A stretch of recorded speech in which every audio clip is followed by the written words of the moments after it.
Hai, apa kabar semuanya? Semoga kabar Anda baik-baik saja. Terima kasih karena sudah memberikan support dan juga kesetiaan Anda untuk membangun channel Codot Film. Yuk kita lanjutkan alur ceritanya, sambil siapin kopi dan cemilan, setting suara volume full.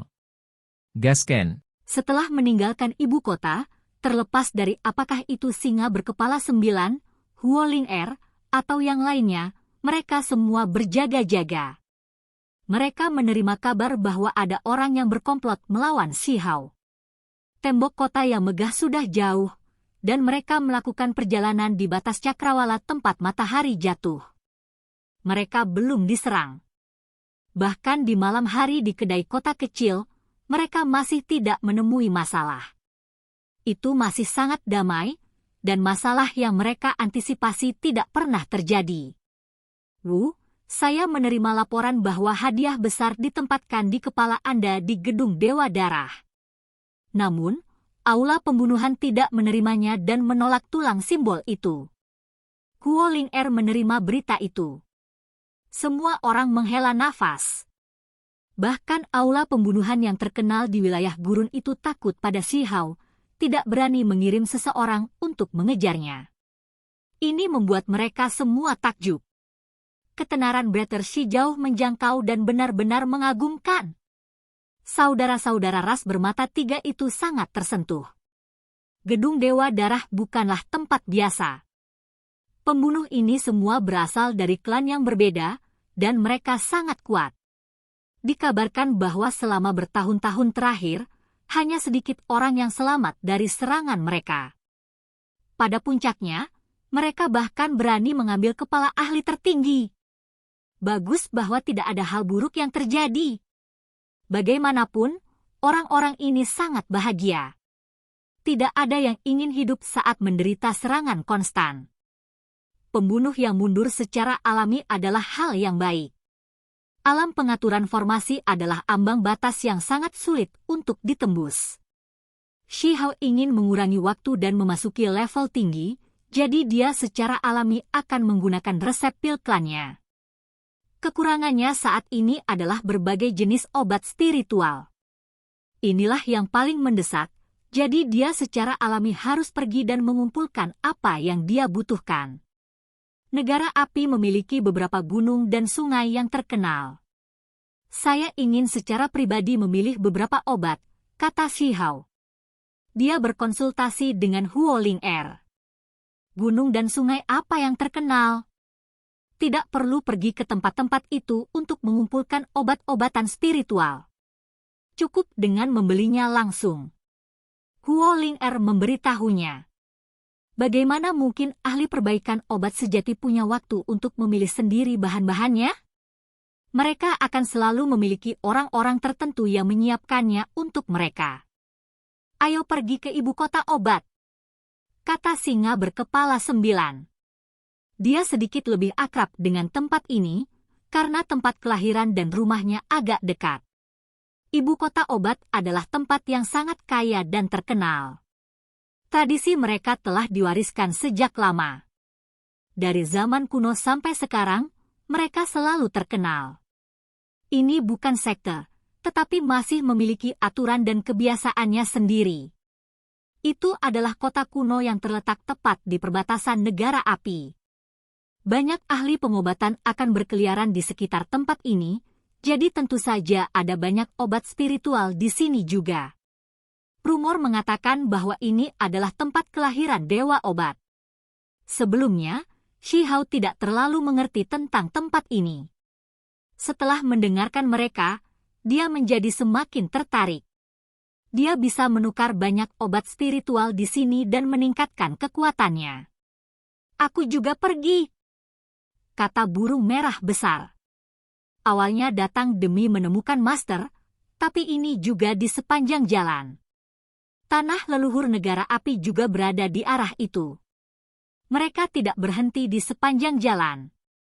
Sambil duduk di Void Beast Skin yang di bawah Huoling Er, mereka melakukan perjalanan melalui kekosongan dengan kecepatan kilat. Kalau tidak, bergerak sendiri pasti akan memakan waktu 1 atau 2 bulan, karena bumi yang besar ini terlalu luas. hutan belantara membentang tanpa batas di mana-mana. Binatang kosong itu langka bahkan selama era kuno. Terlepas dari apakah itu tulang atau kulit mereka semua bisa diubah menjadi artefak magis yang tak ternilai harganya. Sudah hampir mustahil untuk melihat makhluk kosong di dunia ini. Akibatnya, kulit binatang suci yang dapat melakukan perjalanan melalui kehampaan ini adalah harta yang tak ternilai. Setelah beberapa waktu, mereka muncul dari kehampaan. Retakan hitam di belakang mereka perlahan tertutup. Dengan harta karun seperti ini, kemana kamu tidak bisa pergi? Itu benar-benar patut ditiru. Gagak api dan keturunan lainnya semua meneteskan air liur ke dalam seperti burung merah besar. Mereka telah tiba di sebuah pegunungan. Awan dan kabut mengelilingi tempat ini, dan esensi spiritual berlimpah. Samar-samar mereka bisa mendengar tangisan kera dan auman harimau. Semua jenis binatang buas dan burung ganas datang dan pergi. Tempat macam apa ini? Itu jelas bukan ibu kota obat. Semua orang melihat ke arah Huoling Air dan mengungkapkan keraguan mereka. Jaraknya terlalu jauh. Bahkan jika kita memiliki koordinat, Fate Biskin masih belum bisa mengunci lokasi dengan tepat. Namun, seharusnya tidak terlalu jauh. Lihat, ada aroma obat yang samar-samar di dalam pegunungan ini. Itu berarti ada beberapa ladang obat di dekatnya. Huoling Air membuat tekad ini dan menunjuk ke arah puncak gunung terdekat. Semua orang mengangguk. Mereka melangkah ke harta berharga mereka dan terbang keluar dari pegunungan. Mereka tiba di sebuah ladang, dan setelah bergerak selama beberapa ratus li, mereka dapat melihat sebuah kota kuno. Ini tepatnya ibu kota obat. Di luar kota ini, ada semua jenis ladang obat. Tidak hanya bau harum memenuhi udara, semua jenis esensi spiritual meringkuk. Itu membuat tempat ini tampak sangat luar biasa. Selain itu, ada juga serangga spiritual yang sangat langka dan makhluk lain yang bergerak di dalam obat-obatan lama. Ih, itu kupu-kupu obat emas! Pelangi Luan berteriak kaget. Di dalam ladang obat itu, ada kupu-kupu emas yang beterbangan. Sayapnya berwarna emas, dan panjangnya setidaknya 1 meter, dan kemegahan cemerlang tersebar dari mereka. Itu bergerak melalui tempat ini. Ramuan obat penuh vitalitas, dan banyak bunga yang bertunas, melepaskan aromanya. Dalam spesies kupu-kupu, ada 2 yang sangat terkenal. Salah satunya adalah Krak Demonic Butterfly dengan kekuatan bertarung yang sangat menakutkan, dan yang lainnya adalah Golden Medicine Butterfly, yang memungkinkan obat spiritual tumbuh lebih baik. Mereka juga dapat membantu ahli pengobatan memperbaiki obat. Ini kemungkinan besar bukan kupu-kupu obat emas berdarah murni. Namun, itu masih pemandangan yang langka. Huoling Air berkomentar. Bahkan kota itu penuh dengan ladang obat, dan ada formasi yang diletakkan di sekitar mereka. Formasi ini mengumpulkan energi spiritual dari semua sisi ke bumi obat untuk memelihara tanaman obat ini. Terlepas dari lahan terlarang di gurun besar, ini mungkin tempat yang paling cocok untuk menanam tanaman, kata singa berkepala 9. Jelas bahwa dia telah mendengar beberapa rumor. Dewa obat lahir di sini, dan pada akhirnya, dia juga mati di sini. Tubuh esensi spiritualnya mengandung atribut obat, dan pada akhirnya, itu berubah menjadi hujan spiritual yang tersebar ke tanah ini. Selama era kuno, talenta surgawi naik ke tampuk kekuasaan dan banyak orang suci berjuang untuk supremasi. Bahkan dewa obat jatuh. Era itu benar-benar waktu yang mulia dan menakutkan. Mereka mendekati kota kuno.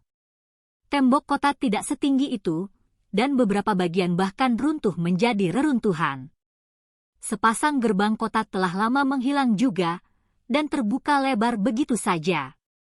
Namun, kota itu sangat hidup. Itu tidak sepi sama sekali. Sejak zaman kuno, ibu kota obat sudah menjadi tanah suci. Meskipun tembok kota ini telah runtuh, itu tidak mempengaruhi apa yang terjadi di dalam kota. Kenyataannya, bukan karena orang-orang di sini tidak bisa merekonstruksinya, hanya saja mereka merasa tidak perlu. Ibu kota kedokteran tidak membutuhkan tembok kota untuk melindunginya. Tembok kuno hanyalah sisa dari masa lalu. Begitu mereka tiba di kota kuno, gelombang aroma obat yang kental menyerang lubang hidung mereka. Aura obat spiritual termasuk dalam wewangian ini, membuat mereka merasa agak nyaman. Ah, apakah ini pohon obat spiritual? Gagak api tercengang.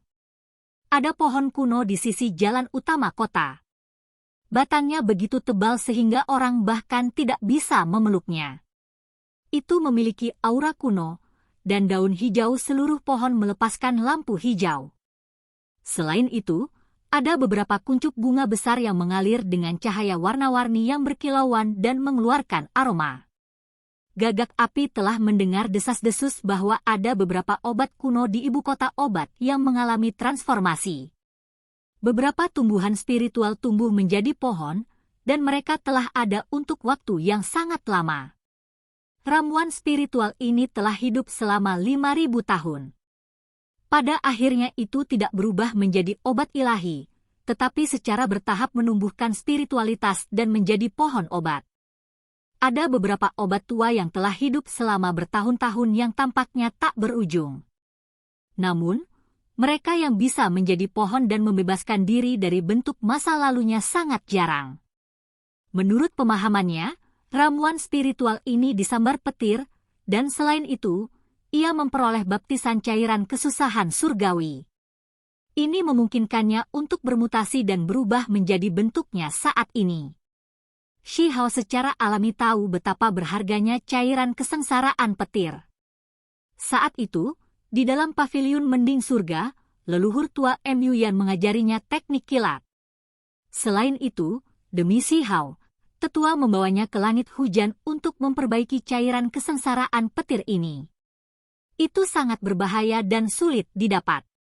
Sebelumnya, bahkan leluhur tua Mu Yan hanya berhasil memperbaiki setetes pun. Untuk ramuan spiritual ini untuk mendapatkan baptisan cairan kesusahan kilat, itu benar-benar kesempatan yang benar-benar mengejutkan. Ini bukan obat ilahi, tetapi keefektifannya tidak kalah dengan obat ilahi. Yang lebih penting adalah ia memiliki kekuatan bertarung yang kuat, kata Huo Ling Er. Semua orang menjadi kaget. Setelah memahami latar belakang pohon ini, mereka semua mengelilinginya untuk melihatnya. Bahkan Yun 11, yang berasal dari Archaic Divine Mountains dan telah melihat banyak obat aneh mengungkapkan ekspresi terkejut. Dia berjalan dan mengamati pohon itu. Cabang-cabangnya rumit dan daunnya mewah. Seluruh pohon itu hijau dan subur, dan menjulang lebih dari 100 meter. Kulit kayu tua pada batangnya retak-retak, membuatnya tampak seperti sisik naga. Daunnya berhamburan ke bawah untayan demi untayan lampu hijau. Semua orang mendengar suara yang unik, dan itu sepertinya membuat mereka menjadi linglung. Mereka berdiri di sana dengan cara yang tercengang. Selain obat spiritual ini, pohon itu juga tersebar di beberapa cabang berkilau. Itu menyentuh tubuh mereka dan melepaskan cahaya warna-warni. Shi Hao terkejut. Dia sudah tersentak kembali ke kenyataan. Namun, dia tidak merasakan niat membunuh, jadi dia tidak melawan. Segera setelah itu, singa berkepala 9, gagak api, dan yang lainnya semua bangun. Mereka semua berseru keheranan. Kecakapan bertarung pohon kuno ini benar-benar tak tertandingi. Huo Ling Er menjelaskan, siapapun yang memasuki ibu kota obat akan diperiksa oleh pohon obat spiritual. Itu bisa melihat melalui kejahatan apapun yang tersembunyi. Singa berkepala 9 itu mengangguk dan berkata, aku juga pernah mendengar ini. Selain itu, saya pernah mendengar bahwa kuncup bunga di pohon obat spiritual ini adalah yang kedua setelah obat suci. Kalian semua sepertinya tahu sedikit. Seseorang dari samping tertawa dan berbicara. Mereka sudah berada di dalam kota, dan ada banyak orang di jalanan. Sayangnya, setiap tahun, pohon obat tua hanya menghasilkan beberapa bunga. Setiap kali, mereka akan dilelang dengan harga yang luar biasa. Orang normal tidak akan pernah bisa membelinya, orang lain menghela nafas. Benar saja, hanya ada beberapa kuncup bunga di pohon itu. Warna mereka semua berbeda, dan mereka berkilau cemerlang saat mereka melepaskan pancarannya. Saat memasuki kota, Shihao merasa seolah-olah ada terlalu banyak hal menarik untuk dilihat. Ada semua jenis jamu, dan berbagai aroma jamu dicampur bersama. Seolah-olah penyakit seseorang dapat dibersihkan sedikit hanya dengan berada di sini. Ibu kota obat benar-benar tempat yang bagus. Mereka sangat tersentuh. Menjual ramuan ilahi. Artefak sihir suci sudah cukup untuk ditukar. Tidak jauh dari situ, seseorang telah mendirikan kios penjual di jalan.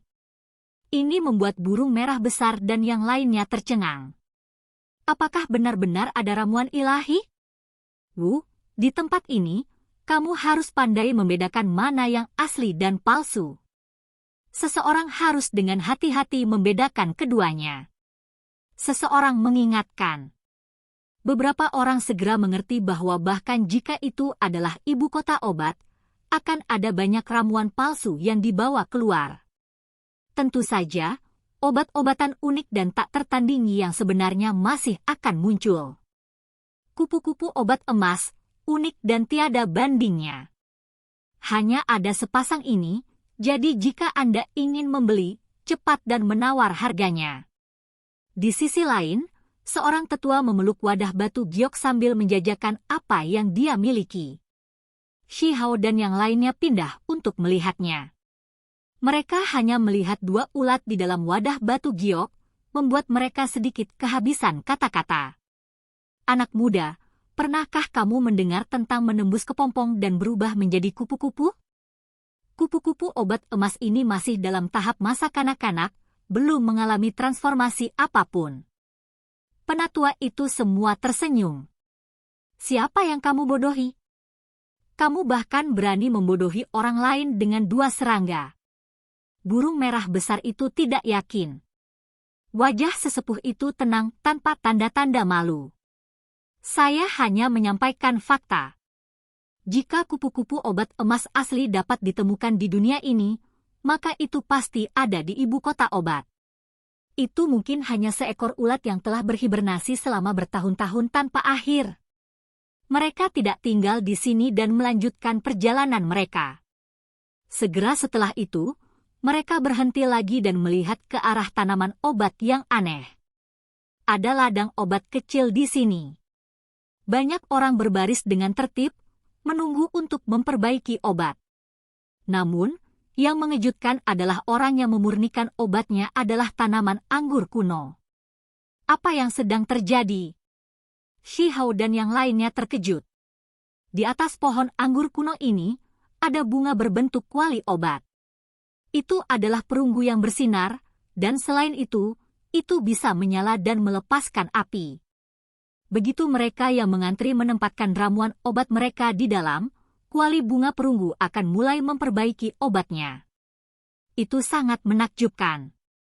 Seorang wanita yang lebih tua menjelaskan, ini adalah tanaman obat suci ibu kota obat. Bunga yang dihasilkannya seperti kuali tembaga, dan bahkan telah menyerap segumpal api ilahi yang turun dari surga, memungkinkannya untuk mengubah dan akhirnya mengembangkan spiritualitas. Itu dapat membantu seseorang memperbaiki obat. Ada yang seperti itu. Shihao dan yang lainnya tercengang. Mereka merasa semakin seperti itu sangat misterius. Mereka ingin tinggal di sini sebentar dan dengan hati-hati menjelajahi tempat ini. Kalian semua datang pada waktu yang tepat. Segera, mungkin ada harta kuno tertinggi ilahi yang akan muncul. Ini adalah acara besar yang layak untuk dilihat. Oke guys, jangan lupa like, comment, share, and subscribe di channel Codot Film. See you next video, peace out and bye-bye.